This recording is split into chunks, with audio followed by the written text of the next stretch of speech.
বড়দা, তুমি 3 দিন শ্মশানে যে কি করতেছিলা? এই যে একটা কেস খেয়েছিলাম, কেসে পলাইছিলাম 3 দিন। তো ওই যে তো কোনো কালা জাদু মাদু দেখলাম না। বুঝছি, শ্মশানে তো ভূত পেত থাকে। না না, পবিত্র জায়গা। মানুষ যেখানে কবর দেয় শ্মশানে মা পুরাই সেখানে পবিত্র থাকে।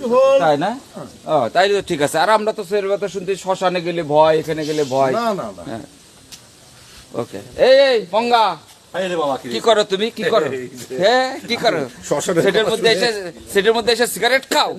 হ্যাঁ, পাবলিকরে জানাবো যে তুমি সিগারেট খাও? ওইটা তোমার হাতে কিছু নেই। হ্যাঁ, কিছু নেই না। কারবার কি লাইলির বাপ?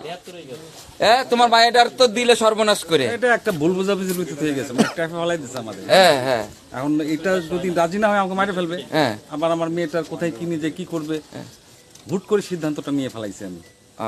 আর বাকিটা হয়তো রাইটার জানে এবং ডিরেক্টর জানে যে পরে কি হবে। তাই না? ঠিক আছে, তাহলে রাইটারের পরে ছেড়ে দিলাম, কি হবে না হবে। এই যে এই যে এই যে এই যে এই যে ধরা পড়ছে, ধরা পড়ছে, ধরা পড়ছে, ধরা পড়ছে।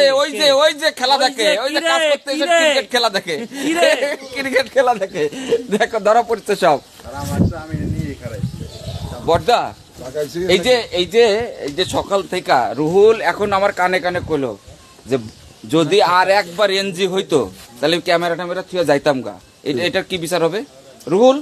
ওর বিচার হবে শ্মশানে 7 দিন থাকবে রাত্রিবেলা।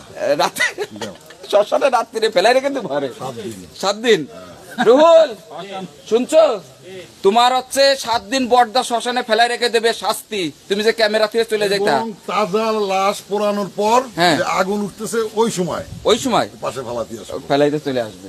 বোঝো এবার ঠেলা কেমন লাগে। দেখ, আমরা সব অসিনপুরের শুটিং এ আছি। অবেদ, ইয়েস, কতদিন পরে আসলাম শুটিং এ? তাও তো প্রায় 3 মাস। 3 মাস কস্টিউম ভুলে গেছিলাম। আগে হচ্ছে আমরা 3 দিন ব্রেক দিতে পারতাম না, আর এখন হচ্ছে 3 মাস আমাদের ব্রেক। দেখতে আমার মোষ ঠিক আছে নাকি অসিনপুরের? একদম ঠিক আছে। চলো বড়দা, চলো শট।